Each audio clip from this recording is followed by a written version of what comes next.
Thank you very much. Thank you very much. We have another big record stock market day and another record in the stock market in the history of our country, which to me means jobs and a lot of other things. We're doing really well, and just wanted to let you know, I think it's the 119th day that we've set a record, so that's good stuff. So good afternoon, and thank you all for being here as we celebrate a profoundly historic milestone and a truly momentous achievement. Thanks to many of the people here today, my administration and Republicans in Congress have now confirmed more than 150 federal judges, and to be honest with you, it's substantially higher right now than that, Mitch. It's about 159, and we should have within the next short period of time, like 2 months, we should have about 182 federal judges. How's that? Good? Good?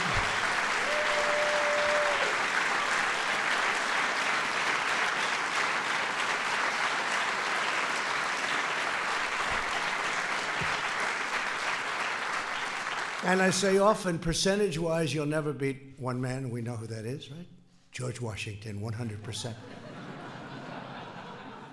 But in terms of, I'd like to say quality and quantity, we are going to be, I think, just about number one by the time we finish, number one of any president, any administration. So I want to thank all of you for the incredible job you've done. That's really fantastic. Thank you very much. That's a big statement.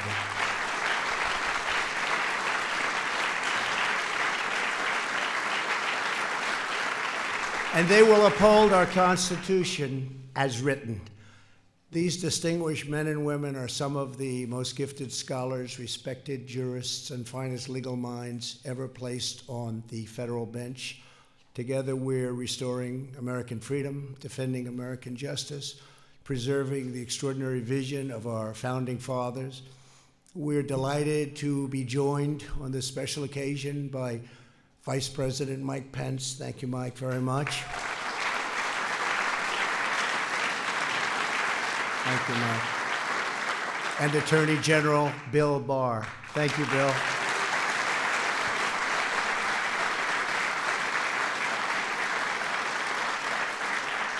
I want to thank some real friends of mine, too, and warriors. I have to say, warriors. We have a lot of great warriors in our party, and it's, I think it's necessary, frankly, to be a warrior.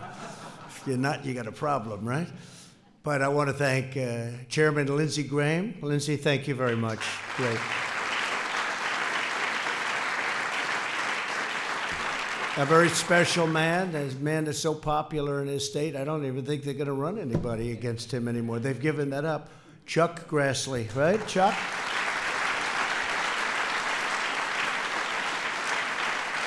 And also with us are Senator John Cornyn. I looked at your polls. Nobody's beating you, John. Nobody. And you don't have to worry about Beto anymore, that's for sure. From Texas. He doesn't like guns, religion, or oil. He knocked out all three categories. Somehow in Texas that won't work. I don't think that works anywhere, Josh. What do you think? That doesn't work anywhere. Good. John Cornyn, Mike Lee. Mike, thank you very much. Senator Ted Cruz, also Texas. Thank you, Senator. Thanks, Ted. Senator Tom Tillis. Tom, thank you very much. Senator Ben Sass. Ben, great to have you, Ben. And Senator Marsha Blackburn. Marsha, thank you.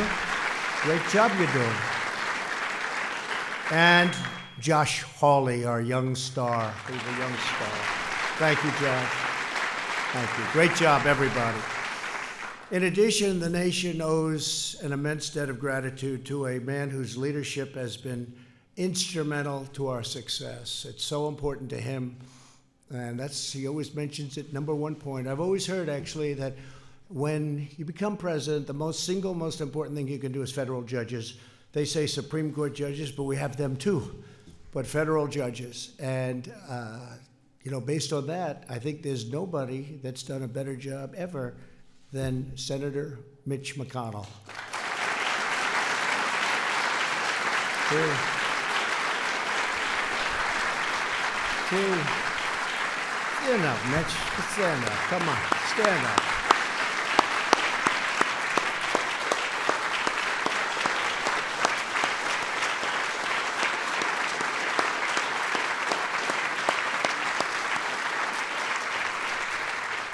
You know, I always get up and I talk about the economy, the economy. I'm always talking. They never write about it, but that's okay.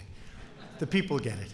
But Mitch will then follow me. He'll talk about judges, always. And it's great what you've done, incredible. The impact is truly amazing. Thank you very much. We also, as you know, we have two great Supreme Court judges. So that's in addition to the what will be 182 judges. And then we go by what I call normalization after you get to 182. But our Supreme Court judges are great gentlemen. It was so easy to get them confirmed, right? One in particular, nobody has ever had to go through that, and I have great respect for both of them, so we appreciate it, Mitch. Great job. Generations from now, Americans will know that Mitch McConnell helped save the constitutional rule of law in America. It's true. It's for a long time. I also want to thank Pat Cipollone and his phenomenal team at the White House Counsel's Office, along with our Office of Legal Policy. Where is Pat? Where's Pat? Stand up, Pat. Come on.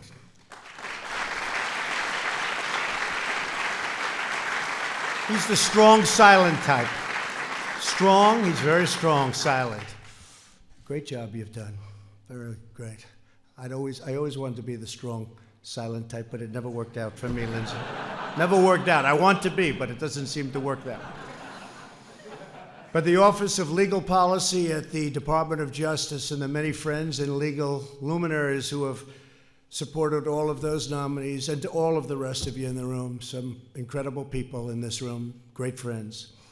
In their wisdom and genius, the framers of the Constitution separated government power into three branches. Congress writes the laws, the executive enforces the law, and the judicial branch provides an impartial interpretation of the laws that applies to any case before them. This system was designed to protect citizens against the unjust concentration of governmental power. And I do say I think we're going through a very interesting time right now, if you must know, more interesting than at most other times. When judges assume the role of a legislature, the rights of all citizens are threatened.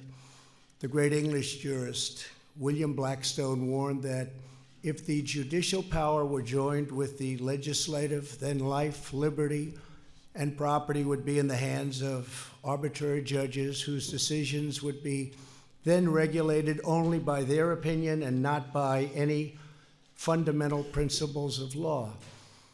In other words, the impartial and objective judge who is a faithful servant of the law is essential to the survival of American liberty. So it's really something. It's really something that you've all done. This is such a big moment in our history, and I think what I'm going to do is, as we go along, I'm going to ask a couple of you to say a few words, if that's okay, because I think it's appropriate. It wasn't in the schedule, but I think it's very appropriate to have a few speak. You have to promise it's going to be very quick and short, because the media won't stand for anything else. But I would like to get your views. I think it would be very interesting for all of us. In recent decades, our system has been under relentless attack by the left-wing activists who want to take the powers of the elected branches and give that power to unelected federal judges. They want to impose by judicial decree what they failed to win at the ballot box. Does that sound familiar to anybody?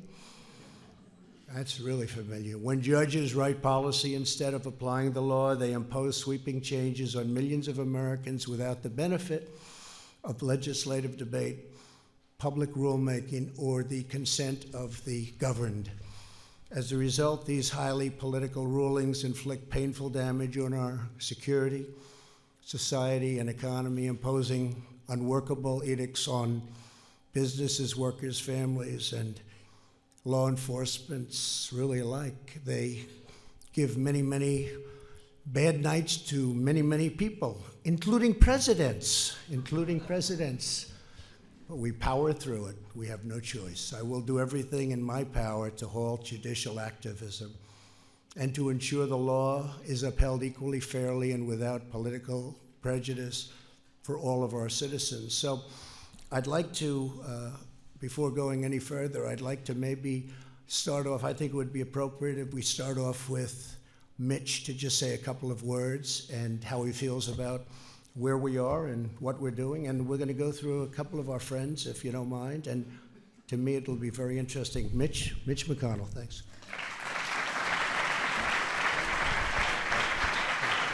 Good. Well, Mr. President, I'm reminded of election night when I realized that not only had you won, but we had taken the House, we had held the Senate, and this was going to be one of those unusual periods where Republicans had all three branches. To show you how unusual that is, you go back 100 years, only about 20 of the last 100 years has our party had all three. And we got a chance to set the agenda, an opportunity to move the ball in the right direction. What's the most important thing? Clearly, it was the Supreme Court.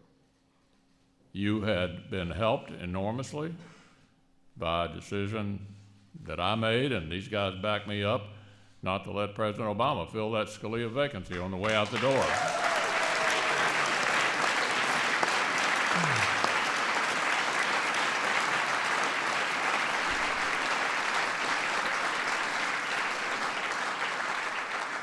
And boy, you didn't blow it. Neil Gorsuch is an all-star, isn't he?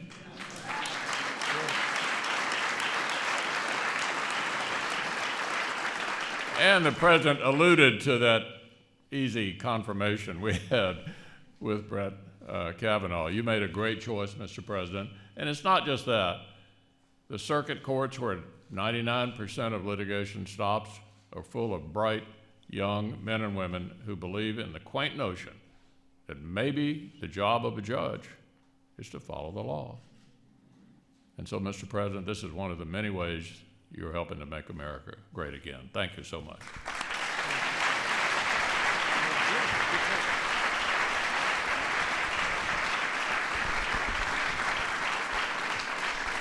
Thank you very much, Mitch. You know, it is true, when I first came to office, because of what I said before, that I've always heard how important it is, the choice of judges and the number of judges. And in my first day, I said to one of our assistants, how many judges do I have to pick? How many are there? And I figured I'd hear none or one, maybe two. They said, sir, you have 142. I said, no. Tell me truth. I want the truth. That was it. And I say, thank you, President Obama, very much. But it was 142 empty slots, and nobody can believe that. And I couldn't believe it and didn't believe it, but now I believe it, because now we've got so many approved, and we're going to hit that magic number. And then it's going to be a lot more from there, because you do have a lot of, through normalization, leaving and other reasons, retiring. I never want to mention the D word, the death word. I won't mention death, but that happens too. But we're going to be picking up a lot. A man that I have a lot of respect for, and everybody does in the Senate, Chuck Grassley. Come up and say a couple of words, Chuck. Come on up here.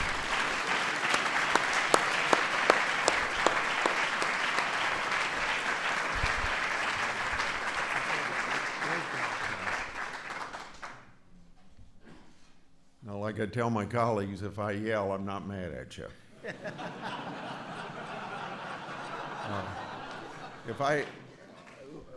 Let me say what set the stage for this before any of us had anything to do with this. You ran on a platform that no other president has run on to tell the type of people that you were going to put on the Supreme Court. And named 20 or 25 people, and that list is still out there. And it's made up of just the kind of people that Mitch McConnell's talked about, you've talked about, people that are constitutionalists. And you kept your word. And 20% of the people voted for you based on the proposition of the kind of people you were going to put on the Supreme Court. So a lot of candidates for any office run on a platform, but they don't stand on that platform. And I think what's important about not only the judges that you have appointed along the lines of what you promised the people you're going to appoint, but also a lot of other issues that you stand for. And the people of this country ought to be complimented that we have a president that said he was going to run on a platform, and he stands on that platform, and you've particularly done it for judges.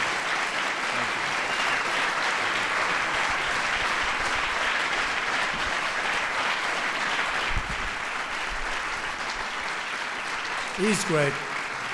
Thank you.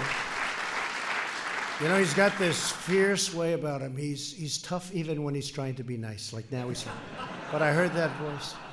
I shouldn't say this, but he looked during one of the big events in the United States Senate. He looked at a guy named Comey. He said, "Did you leak?" And he was being nice. And Comey choked. He didn't know what to say. He was so frightened of this guy. He choked. I want him to start looking that stuff up, by the way, please. Please look it up. A lot of choke there. Another man who's been incredible, and he's been a friend of mine for a long time. We actually competed against each other. He wasn't at all nice during the campaign. And who would have thought we would have become good friends, right? Who would have thought? But we did. And I could say the same for Ted, right? Well, we were good friends and then really bad. They said, "When will it get bad?" The media. It's like the Academy Awards. Look at all the media. Before, when it was successful. It died when they went after us, okay, the Academy Awards. Just a regular program now. But I said, Ted and I get along good. In fact, he was having a big event near the White House, and he wanted to get more people, so he invited me. He said, "Can you come?" I said, "You know, we're running against each other. This is true." And the press said, "Well, you two guys are actually campaigning together, and yet you're fighting each other for the nomination." And I said, "That's right, we like each other. We get along great. I think he's great. We both had this incredible relationship." I said, "But don't worry, it'll end. And when it ends, it'll be really bad, probably worse than normal." And it was vicious for about 4 months, but then we have a great relationship again. It was a pretty bad one for a little while, right? They didn't even think how bad it would get, but it has been. It's been great, Ted. Lindsay, I'd like to have you come up and say a few words. You've been terrific. Thank you very much. Thank you. Well, in theory, at 4 o'clock, we're going to vote on 2 more judges. So I'll move this thing forward. So after I got beat like a dog, which he likes hearing, he called me over to the White House and said, "I'd like you to help me." I said, "I'd love to help you be a great president because you're now my president." And he says, "I don't have your phone number." And I said, "There's a reason for that." So the highlight of my campaign was when you gave out my phone number. If I did as well as my phone number, it might have been a different story. To the committee, thank you. The Judiciary Committee is not for the faint of heart. Our Democratic friends are tough. They believe in their causes, and we have to fight hard for our causes. But one thing I want to say about President Trump, the defining moment of your presidency for me was the Kavanaugh hearing. This room would be empty if we had failed Brett Kavanaugh. Brett Kavanaugh lived a life we should all be proud of. He worked hard, and the way he was treated was the worst experience I've had in politics. A lot of people would have pulled the plug on him. Mr. President, thank you for not pulling the plug.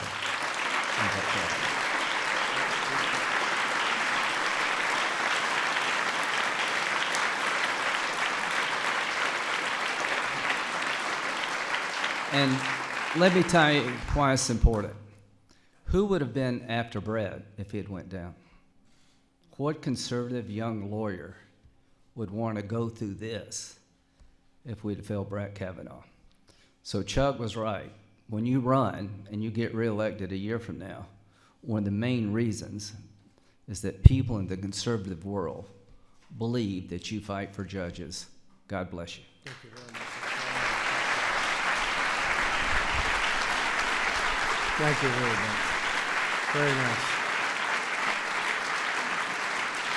But we can say that for everybody here. We had, I don't think any, look, I know you all very well. I don't think anybody had any thoughts of doing anything different, at least in this group. I will say, and that includes Mike. At that time, we didn't know Bill. He wasn't involved. Came at a good time, Bill. That was a tough time.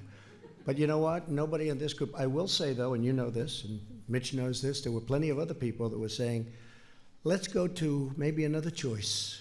And they didn't say it so nicely. And the people that you know very well, the people that you work with every day, but I can tell you, I know every one of you very well, and there was nobody that I think even thought about it in this group, right? So not anybody. And that starts with Mitch, because you never gave me the call, said maybe we can do it an easier way. But I told Brett Kavanaugh, I picked him, and he said 10 years ago they were talking about him. I would hear that he would be someday a Supreme Court justice. That was before I was in this wonderful life of politics. I could enjoy my life and think about all sorts of things. And they would say that Brett Kavanaugh is going to be a Supreme Court judge. And anyway, he was on the list. Leonard Leo, thank you for being here. We had a list that you worked on very hard, and others.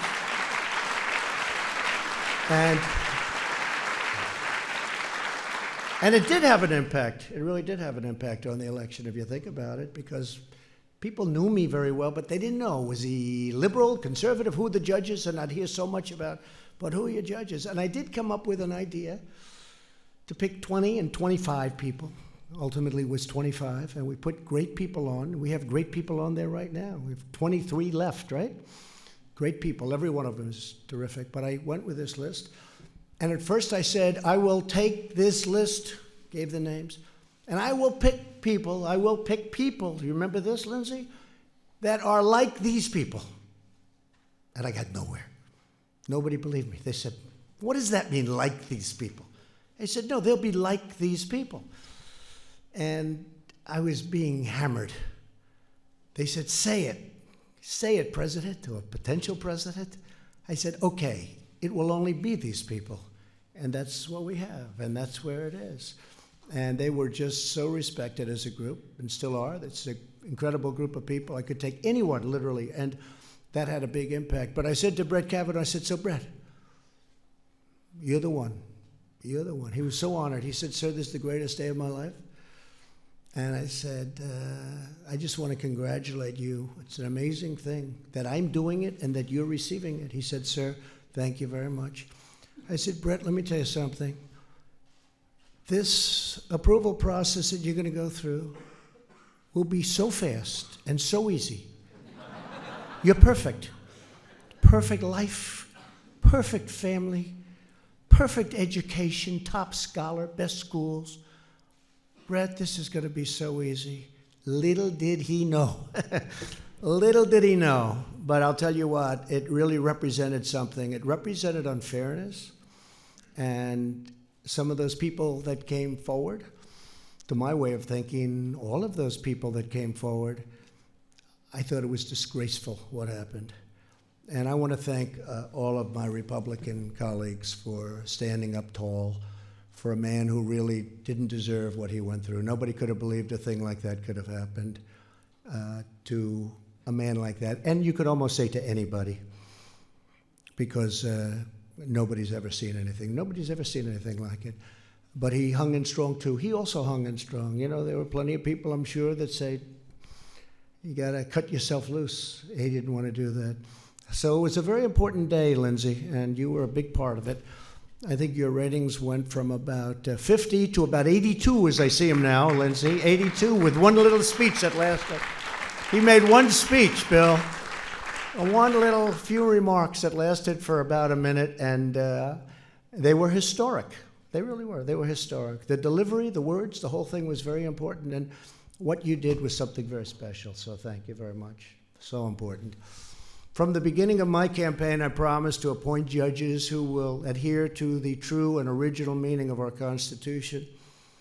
This afternoon, that promise was made, and that promise was kept, and I think many times over. Later today, the Senate will vote on our 158th new judge, and that's why I'm going to let you get out of here so quick. Of course, if you're not there, I guess, Mitch, nothing's going to happen, so it doesn't matter. So I'll keep you a little bit alone. But we will have confirmed, as I said, 112 judges to the federal district courts, 44 judges to the federal circuit courts, and 2 outstanding judges to the United States Supreme Court. And that number is rapidly rising. Now, 1 out of every 4 circuit judges currently on the bench was appointed by this administration, and that number has now exceeded that by quite a bit.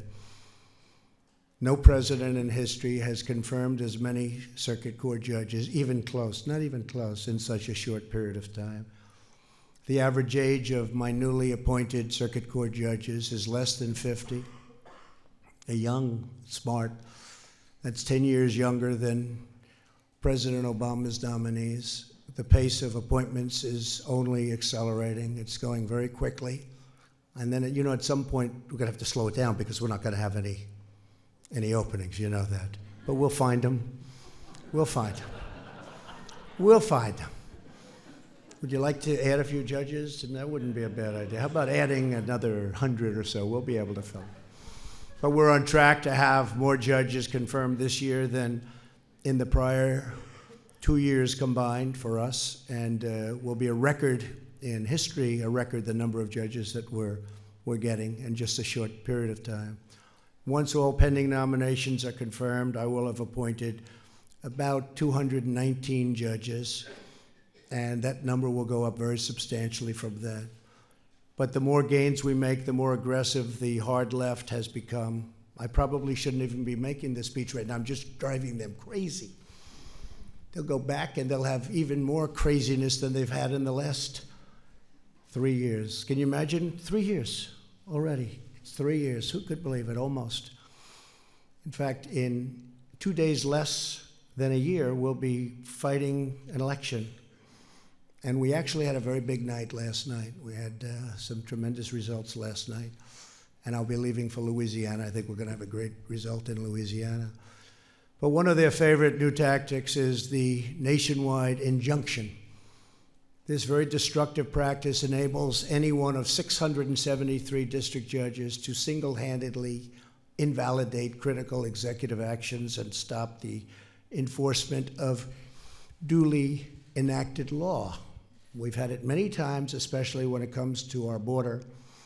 And when you see what's going on the other side of the border, people are starting to say, maybe he is right about the wall, and maybe he is right about having a very strong border.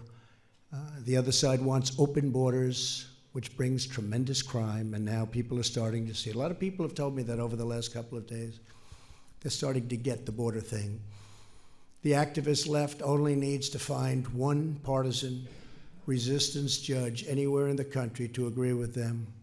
On perhaps no issue have these district court injunctions been more brazen and damaging than in the area of immigration. In case after case, judges are prohibiting us from enforcing the plain letter of the law. And you know that better than anybody, the people in this room. For example, federal law authorities expedited removal of illegal aliens apprehended within 2 years of entry. But a district court judge declared the law could only be applied to illegal aliens caught within 14 days. That's a tiny group of people, just a small fraction of what the law expressly allows. In the words of the late great Justice Antonin Scalia, whose son, thank you very much for the approval, Gene is now our Secretary of Labor. He's a great young guy. A good judge must suppress his personal views and must decide each case as the law dictates, not as he would have resolved the matter if he had drafted the law. We have a lot of them looking at it as if they had drafted the law. Let's create brand new law.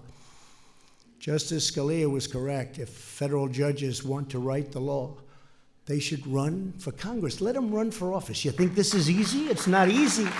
It's not easy. It's not easy, fellas, is it, huh? It's nasty. Nobody told me it was going to be this nasty. But that's what they have to do. Let them run for office and let them do what they're supposed to do. Let them do the job the way it's meant to be. In recent years, the left-wing assault on our Constitution has also become a personal assault on the nominees themselves. It's nasty out there. And you're right, Lindsay, one of the reasons it was so important was that people watch this and they don't want us giving up on them. They don't want us, oh, let's take the next one down the pike. That would have been easier, by the way. It would have been much easier, but they don't want to see that. Nominees have been attacked in hearings for their religious beliefs. Our entire nation was stunned by the cruel campaign of lies and slander and abuse that was hurled at Justice Brett Kavanaugh, but we refused to cave in, and the left-wing mob, we will never, ever allow that to happen, where we give up, where we cave in, even if it's by far the easy decision to make. When it comes to defending our freedom, Republicans will not back down. We will never, ever give up. While I'm your president, we will continue to nominate highly qualified judges who truly love our Constitution. And I know that Leader McConnell and Chairman Graham are absolutely committed to getting them confirmed quickly. And they have been going quickly. Of course, I'd like to get some other people confirmed too, please. Some of the other people, Mitch would say, well, we got to do the judges first, and I always agree with him. I have a lot of people waiting over there, but he says, I want those judges, and I agree with him. Every judge we have placed on the bench will hear thousands of cases over their careers. They will ensure equal justice for every party before them, regardless of age, race, income, religion, beliefs, or background. And they will safeguard the birthright of liberty that belongs to every man, woman, child in our land.